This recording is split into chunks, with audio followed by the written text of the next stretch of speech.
잠언 2장 말씀을 통해서 지혜 곧 말씀이 주는 유익에 대해서 말씀을 좀 나누도록 하겠습니다. 여러분 똑똑하십니까? 여러분 똑똑하다는 소리 많이 들으십니까? 지혜롭다라는 이야기 참 많이 들으십니까? IQ도 높아야 되지만 우리가 높아야 될 것 잔머리가 높은 사람들이 있죠. 여러분 과연 똑똑하십니까? 안 똑똑하십니까? 오늘 저희가 읽은 이 잠언 2장의 말씀은 지혜, 곧 우리가 지혜로웠을 때 그 지혜이신 말씀을 통해서 우리가 받을 수 있는 유익에 대한 말씀을 우리에게 주십니다. 예전에 제가 한 달 전에 잠언 31장 말씀을 좀 드린 적이 있습니다. 가정의 기초 되신 예수 그리스도 해가지고요, 잠언에 보면 현숙한 여인에 대한 이야기가 22구절 나온다 그랬어요. 근데 그 22구절이 뭐였냐? 그때 제가 성가대를 시켰죠.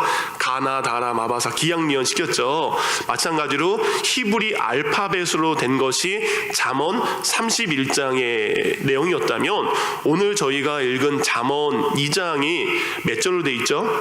22구절로 돼 있습니다. 그래서 저희가 오늘 읽은 잠언 2장도 1절부터 21절까지 히브리어 알파벳 22자를 사용했습니다. 물론 순서대로 쓰지는 않았어요. A, B, C, D 기억니은 순서대로 않고 22자의 히브리 알파벳이 다 들어갈 수 있도록 그걸 가지고 지혜가 주는 유익이 무엇인가 설명을 하고 있습니다. 사람들은 많이 아는 것이 지식이라고 생각하고요, 지식이 많은 사람이 지혜로운 사람이라고 생각을 합니다. 그러니까 많이 배운 사람이 똑똑하고 지혜로운 사람이다라고 우리는 생각을 해요. 학교를 졸업한 졸업장의 개수가 많은 사람이 지혜로운 사람이라고 이야기를 합니다. 근데 여러분 그것에 동의하십니까? 좋은 학교를 나오고 많은 것을 배운 사람, 그래서 지식이 많은 사람이 똑똑한 사람일까요? 여러분 우리가 살고 있는 시대는 정보와 이 지식이 넘치는 시대에 살고 있습니다. 여러분 손 안에 핸드폰 있죠? 그렇죠? 그 핸드폰만 있으면 언제 어디서든지 필요한 정보와 지식을 정말 다 얻을 수 있습니다. 그러니까 필요한 내용을 못 찾아서 모르는 거죠. 우리가 몰라서 모르는 시대는 아닙니다. 그렇죠? 이 정보를 어디서 찾아야 되나 그걸 모르는 거죠. 이미 수많은 정보들이 이 세상에 나와 있습니다. 제가 우리 청년 해주랑 같이 있으면 구글 검색에 아주 기재입니다. 뭔가 하면 혜전 바로 스마트폰에서 찾아요. 그래서 목사님 이래요라고 바로 자기가 아는 것처럼 농담이에요. 이렇게 딱 찾아서 얘기를 해줍니다. 저도 이 여러 가지 정보가 있다 보니까 유익한 게 참 많습니다. 저희 집에 샤워기가 고장이 났어요. 근데 샤워기를 고치기 위해서 핸디맨을 부르면 돈이 많이 들잖아요. 그럼 어떻게 해야 됩니까?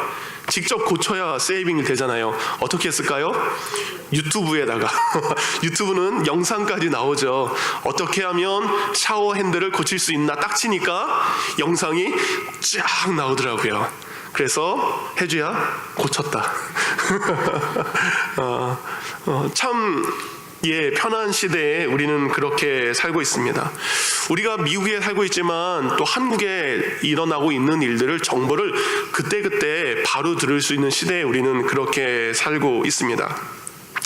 며칠 전 미국 나사에서 캘리포니아에서 화성 탐사선을 보냈죠. 인사이트라는 화성 탐사선을 보냈는데 그게 도착을 했죠. 그래서 도착을 잘해서 이제는 2년 동안 화성이라는 별을 연구하게 됐습니다. 수없이 많은 이제 데이터가 이제 그렇게 멀리 떨어져 있는 곳에서 지구까지 이제 오게 되죠. 이제 사람 우주에 대한 지식도 점점 넓어져 가고 있죠. 근데 반대로 사람들은 이제 작은 것에 대한 기술도 발달되고 있습니다. 원자, 분자, 요즘엔 뭐예요? 나노라고 이야기를 하죠. 사람의 지식은 넓은 것을 더 많이 알아가고요, 그리고 작은 것도 더 깊숙이 아는 많은 부분들을 가지고 있습니다. 그래서 이런 많은 과학의 발전과 지식의 발전, 정보의 발전들이 우리의 삶을 편안하게 했습니다. 그런데 이런 과학과 지식의 발달이 과연 우리의 삶을 정말 다 유익하게 했을까? 우리에게 정말 좋은 것을 가져다 주었을까? 근데 그렇지 않은 것 같아요. 인간이 편리하기 위해서 만든 과학이, 지식과 정보가 오히려 지금은 우리 사람들을 공격하는 시대에 우리가 살고 있습니다. 여러분, 지구에서 가장 많이 쓰는 것 중에 하나가 석유죠. 그 석유를, 기름을, 가스를 너무 많이 썼어요. 그래서 공기가 오염돼 가고 있습니다. 많은 사람들이 전기를 만들기 위해서 원자력 발전소를 쉽게 만들었죠. 근데 그 원자력 발전소에 나오는 그 폐기물들은 없어지지가 않는 거예요. 그래서 몇 년 전 일본에서 이 원자력 발전소가 사고가 났을 때 그 피해가 지금까지 이르게 됩니다. 그 안에 가둬둔 물이 수십만, 수백만 톤이라고 합니다.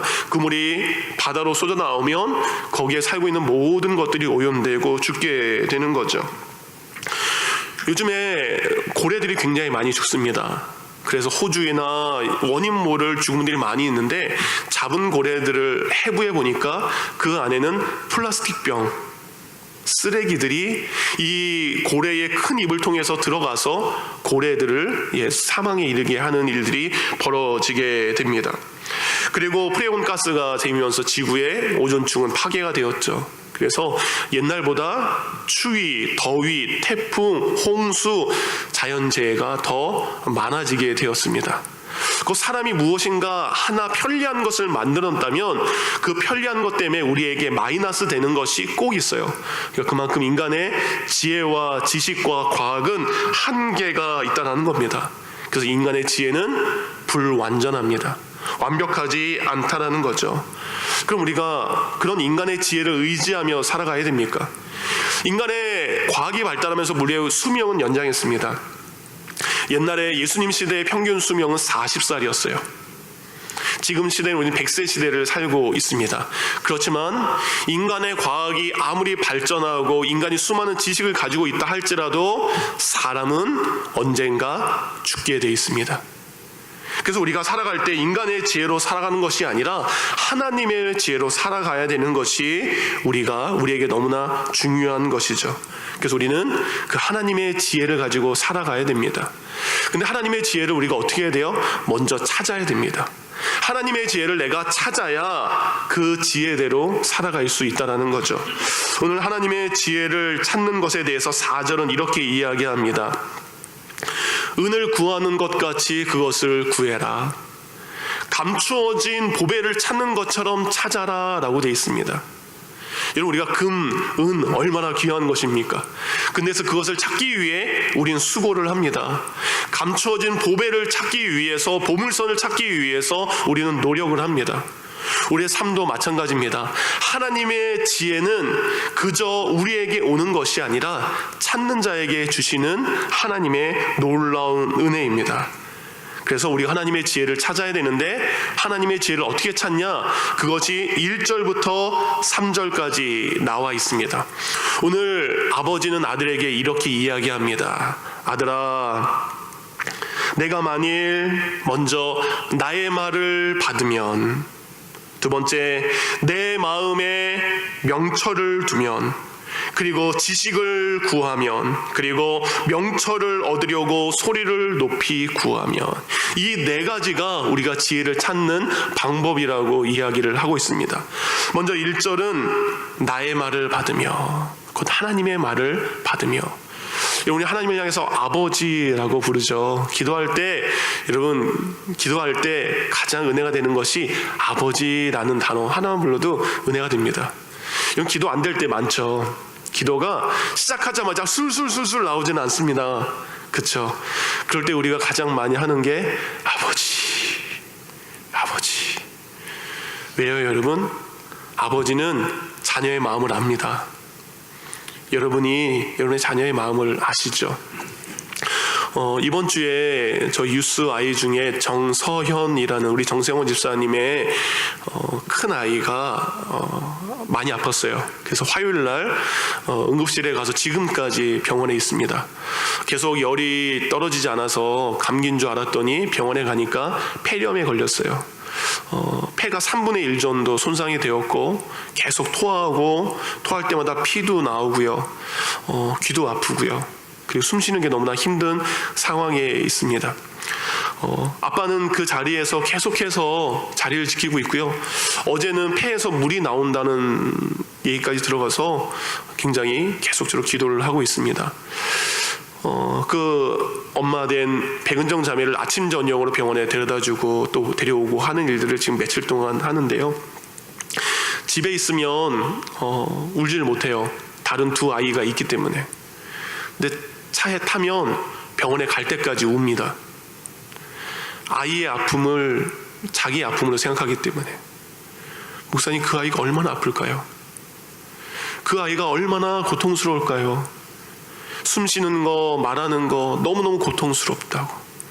그 아이의 아픔이 나의 아픔이 되는 거죠. 곧 하나님 우리의 아버지이십니다.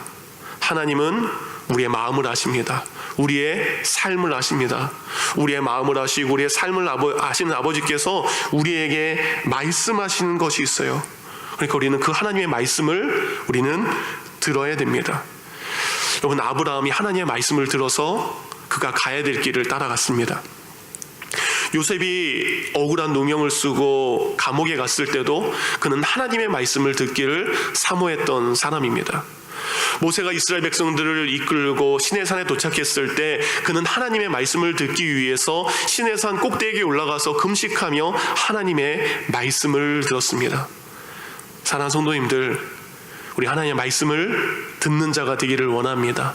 하나님의 말씀을 들었을 때 아브라함이 가야 될 길을 인도함받았던 것처럼, 요셉이 고난을 이겼던 것처럼, 모세가 분명한 하나님의 뜻을 깨달았던 것처럼 여러분이 하나님의 말씀을 들으시기 바랍니다. 두 번째, 성경을 우리에게 이야기합니다. 2절, 내 귀를 지혜에 기울이며 내 마음에 명철을 두라. 명철이라는 것은 밝고 어두움을 구분하는 것이죠. 이것이 진짜인지 이것이 가짜인지를 구별하는 것이 명철의 마음입니다. 여러분, 하나님은 빛이십니다. 빛과 어둠은 구분이 됩니다. 곧 하나님의 빛된 말씀을 내 마음에 두고 그것을 가지고 기준 삼으라는 거예요. 하나님, 이것이 하나님의 뜻에 맞습니까? 우리가 어떤 일을 선택할 때에 우리가 무엇인가를 바라고 있을 때 그것에 정말 하나님의 뜻이 그 안에 있는지 우리는 찾아가야 됩니다. 그러니까 내가 자녀에게 내가 일을 할 때도 모든 순간순간들마다 하나님, 이것이 바른 것입니까? 아니면 거짓된 것입니까? 이것이 참된 것입니까? 진리입니까? 진리가 아닙니까를 우리는 하나님께 물어봐야 됩니다. 이달재 집사님을 신방 갈 때마다, 이달재 집사님을 찾아갈 때마다 꼭 이제 찬송을 불러드리고 같이 말씀을 나눠요. 그리고 집사님이 하는 이야기를 같이 이야기를 하게 됩니다. 여러분, 시간 되실 때 꼭 이달재 집사님 병원에 한번 가시기 바랍니다. 제가 할 때마다 은혜를 받고 와요. 이번 주에 가서도 집사님이 제게 손을 꽉 붙잡고 이런 부탁을 하시더라고요. 목사님, 말씀밖에 없습니다. 말씀밖에 없습니다. 그래서 제게 이런 부탁을 하시더라고요. 말씀을 읽어야 목사님 성도가 살아납니다. 2년 전에 저희가 주일 오후에 성경 통독, 성경 읽기반이 있었죠. 그래서 매 주일 오후에 성경을 읽어서 성경을 일독한 적이 있습니다.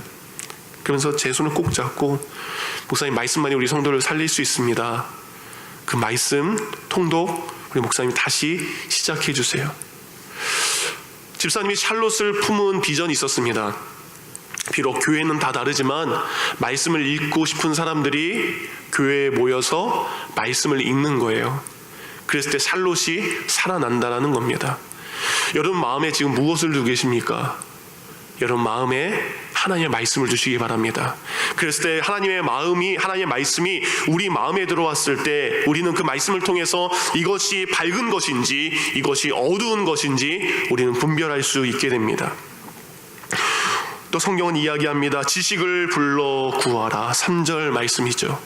지식을 구하여 불러 구하라. 하나님은 구하는 자에게 주십니다. 구하는 자 곧 무엇입니까? 하나님, 내가 어떻게 살아가야 됩니까? 하나님, 내가 무엇을 해야 됩니까? 묻는다면 하나님은 말씀을 통해서 여러분에게 정확히 말씀해 주십니다. 백은정 자매님이 이런 얘기를 하더라고요. 우리 서연이가 이 아픈 것이 나면 제 삶이 달라질 수 있을 것 같아요. 하나님이 저를 위해서 말씀하시는 것을 듣겠습니다 라는 이야기를 하시더라고요. 딸의 아픔 앞에 원망하는 것이 아니라 그렇게 하나님의 뜻을 구하는 그 마음에 오히려 제가 은혜를 받았습니다. 구하는 자에게 하나님께서 응답하십니다. 저희가 지난 월요일부터 매일 저녁 8시부터 9시까지 기도하고 있죠. 우리가 구하는 것은 단 하나죠. 하나님, 아픈 사람들이 많습니다. 병든 사람들이 많습니다. 하나님, 그들을 고쳐주세요.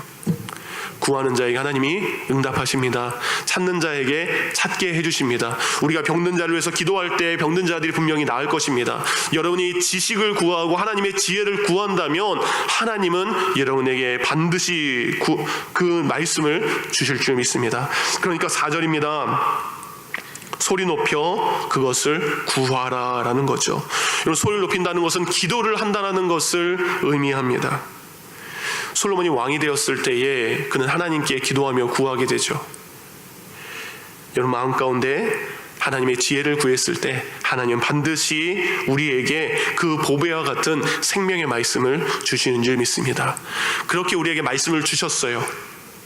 말씀을 들어서 내 마음에 두어서 구해서 하나님께서 우리에게 지혜를 주셨습니다. 근데 그 지혜를 주셨다면 이제 그것이 우리에게 어떻게 하냐? 그것이 바로 6절부터 나와 있는 말씀이에요. 대저 여호와께서는 지혜를 주시며 지식과 명철을 그 입에 내심이라. 우리가 지식을 구할 때, 지혜를 구했을 때, 명철을 구했을 때 하나님께서 우리에게 그것을 주십니다. 그것을 주실 때 우리에게 주는 유익이 있어요. 그 첫 번째 유익이 바로 무엇이냐? 12절입니다. 악한 자의 길과 패역을 말하는 자에게서 건져내리라. 여러분, 우리 주위에 이 땅에는 분명히요, 믿음으로 사는 의인이 있고요, 믿음을 모르는 악인들이 있습니다. 영적인 세계이기 때문에 이것이 진리입니다. 하나님이 존재하는 것처럼, 하나님이 계시는 것처럼 사단이 존재합니다. 하나님의 천사들이 존재하는 것처럼 귀신이 존재합니다. 믿음으로 살아가는 의인들이 존재하는 것처럼 악인들이 존재합니다. 알곡이 존재하는 것처럼 가라지가 존재하고 염소가 있는 것처럼 양이 있다라는 겁니다. 성경이 말하는 이 악한 자라는 히브리어가 그것에 의미하는 뜻은 나쁨, 슬픔, 역경이라는 것인데요. 이 원어의 뜻은 산산조각내다, 쓸모없게 하다, 큰 손해를 주다라는 이 세 가지 의미를 가지고 있습니다. 악한 것이 우리에게 왔을 때, 악한 자가 우리에게 다가오는 이유는 바로 이것입니다. 악한 자는 우리를 쓸모없는 자로 만들게 되는 거죠. 우리의 인생을, 다른 사람의 인생을 산산조각 내는 것이 악한 자가 오는 것이죠. 그래서 우리의 인생으로 하여금 하나님이 주시는 행복한 인생이 아닌 큰 손해를 보게 하는 것이 악한 자가 우리에게 오는 일들입니다. 성경을 보면 노아 홍수 때에 사람들의 마음이 완악했다라고 했을 때 이 단어를 썼어요. 곧 악한 자는 생각하는 것이 악합니다. 그리고 계획하는 것이 악합니다. 왜냐하면 그들 뒤에 사단이 있기 때문에.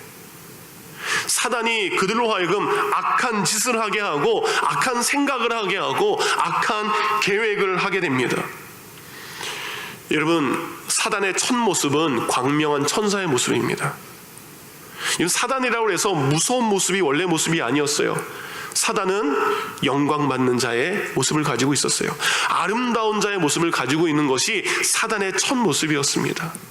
악한 자는 우리에게 그렇게 가장 아름다운 모습으로, 우리를 미혹시킬 만한 모습으로 우리에게 다가와서 우리를 산산조각 냅니다.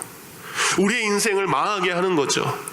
근데 말씀은 그 악한 자에서 성경은 이야기합니다. 건져내리라. 악한 자를 따라가지 않게 합니다. 악한 자의 꾀임에 속지 않게 합니다.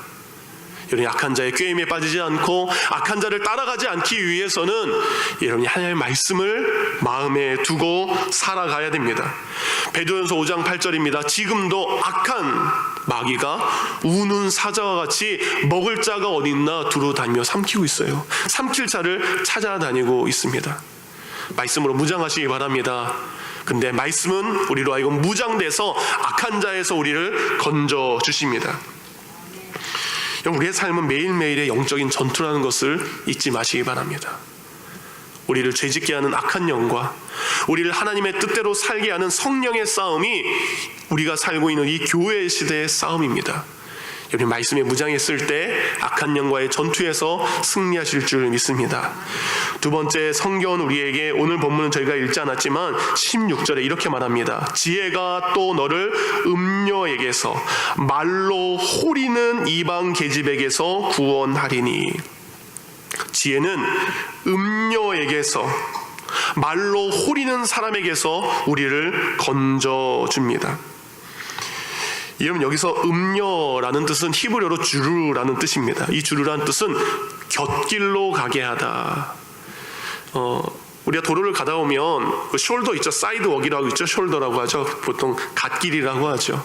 우리가 가야 될 바른 길이 있습니다. 그래야 사고가 안 납니다. 근데 음녀라는 것은 우리로 하여금 밟고 가야 될 넓은 길로 가게 하는 것이 아니라 그 옆에 있는 곁길로 가게 하는 거죠.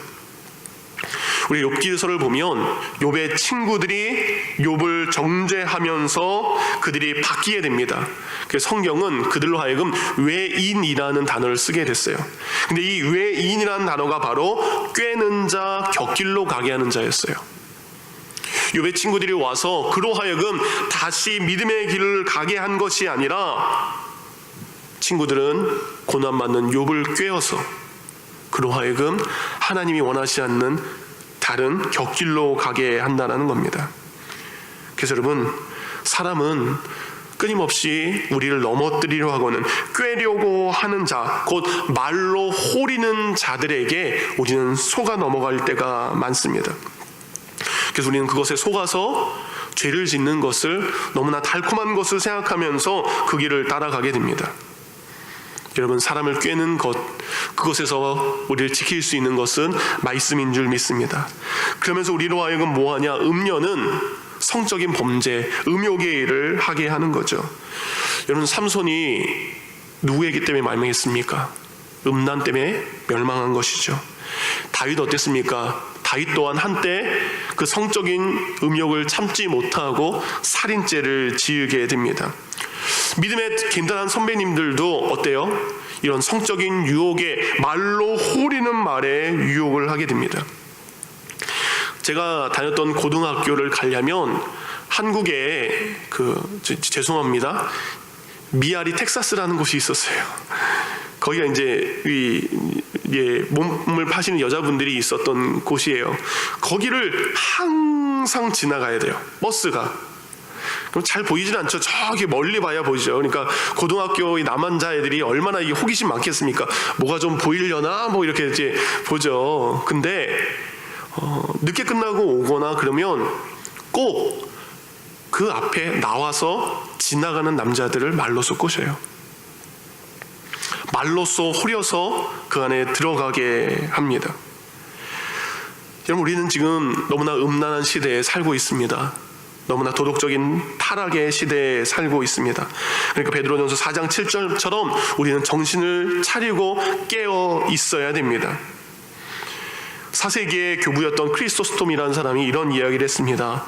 음탕한 자를 순결로 돌이키는 일은 죽은 자를 살리는 것만큼 어렵다. 한국 사회에 가장 많이 문제가 되는 것은 음란 문화입니다. 컴퓨터를 통해서, 인터넷을 통해서 수많은 음란물들 곁에 우리는 곁길로 빠져가는 유혹이 너무나 많이 우리에게 있습니다. 그럴 때 그 모든 것에서 우리를 지키는 것이 말씀인 줄 믿습니다. 여러분께서 말씀을 통해서 음녀의 음란한 유혹과 말로 호리는 자들의 그 갈고리를 여러분이 이겨내기를 원합니다. 마지막 말씀이 우리에게 주는 유익은 바로 선한 자의 길을 가게 한다는 것이죠.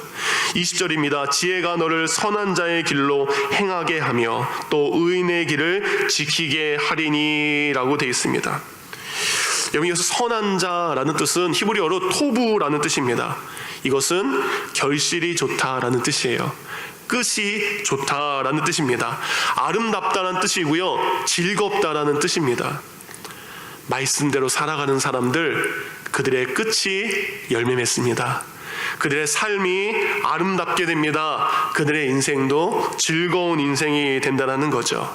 그러니까 그 선한 자는 말씀대로 사는 사람이 선한 자예요. 착하게 사는 사람이 선한 자가 아닙니다. 말씀대로 살아가는 사람이 선한 자이고, 그 말씀에 순종하는 사람이 그 사람의 끝에 하나님께서 주시는 풍성한 열매를 맺게 되십니다. 여러분, 인생 즐거우십니까? 즐겁지 않다면 말씀을 읽어가시기 바랍니다.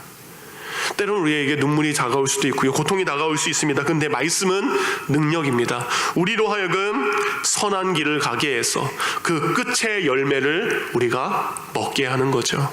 하나님께서 여러분에게 준비하신 아름다운 열매가 있습니다. 얼마나 풍성한 열매입니까? 그 열매가 여러분에게 준비되어 있습니다. 근데 그 열매는 말씀을 읽고 말씀을 순종하고 말씀대로 살아가는 사람들에게 주신 하나님의 선물인 줄 믿습니다. 이제 예수님의 피로 거룩함을 입은 우리 사랑하는 성도님들, 우리에게 말씀 주기 위해서 예수님이 친히 이 땅에 오셨습니다. 요한복음 1장에 말씀이 육신이 되어 우리 가운데 친히 오셨습니다. 말씀이 우리 가운데 오셔서 그 말씀이신 예수 그리스도를 통해서 우리는 죄악의 길에서 떠나게 되었습니다. 말씀이신 예수 그리스도를 통해서 우리는 세상의 수많은 유혹에서 벗어날 수 있습니다. 그리고 끝이 다른 삶을 살 수 있게 되었습니다. 이런 삶을 살아가는 저와 여러분이 되기를 원합니다. 오늘 예배 후에 예산위원회 모임이 있기 때문에 다른 때보다 설교를 5분 빨리 마쳤습니다. 여러분, 말씀을 가까이 하시기 바랍니다. 그래서 제 마음 가운데 이달재 집사님이 손을 꼭 잡으면서 울면서 얘기하셨던 성경을 통독할 수 있고 성경을 읽을 수 있는 그 모임 준비하겠습니다. 여러분께서 같이 말씀을 읽고 그 말씀을 구해서 말씀이 주시는 이런 놀라운 유익들이 바로 저와 여러분의 것이 되기를 주님의 이름으로 축원합니다. 이 시간 들은 말씀을 생각하며 기도하도록 하겠습니다. 말씀은 우리를 악한 자에게서 건져준다라고 이야기했습니다. 슬픔에서, 고통에서 우리를 건져주시는 것이 말씀의 유익입니다. 이 시간 기도할 때 하나님, 말씀이신 예수 그리스도를 통해서 내가 악한 자의 길에서 벗어나기를 원합니다. 수없이 많은 유혹들을 이겨내기를 원합니다. 그리고 믿음의 선한 자의 삶을 살아가기를 원합니다. 이러한 기도로 주님 앞에 기도하며 나아가겠습니다. 기도합니다.